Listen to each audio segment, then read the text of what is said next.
ابلیس، dual, Satan, آپ نے اس کا نام سنا ہوگا۔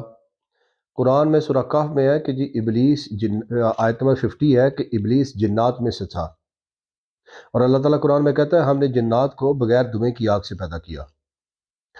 یہ بڑا انٹرسٹنگ قصہ ہے جی قرآن میں کہ شیطان جو ہے، ابلیس، اس کا نام عزازیل تھا، اور اس کی رسائی ملائکہ تک تھی، فرشتوں کی جو محافل تھیں، جو بیٹھک تھی، وہاں تک یہ پہنچ جاتا تھا۔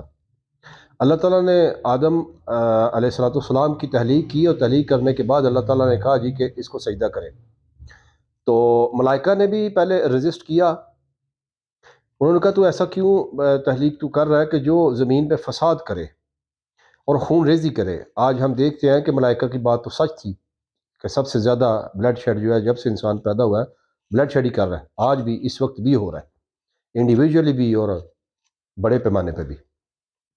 لیکن انہوں نے آگے سے ریٹیلیشن نہیں کی، ملائکہ تھے، معصومین میں سے تھے، کوشچن انہوں نے بھی کیا، لیکن وہ سجدہ ریز ہو گئے۔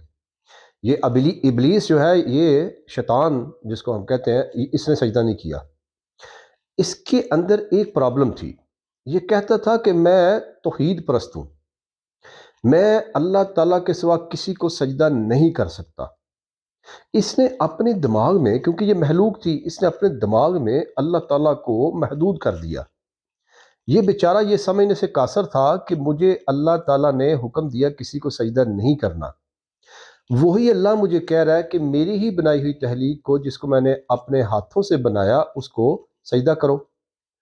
بات تو سمجھ آ جانی چاہیے تھی اسے، لیکن اسے بات نہیں سمجھ آئی۔ اب اللہ تعالیٰ کتنا بڑا ہے، اللہ اکبر، اللہ اکبر کا معنی ہم سمجھ نہیں سکتے، سمجھنے سے قاصر ہیں، سمجھ سکتے ہیں ویسے۔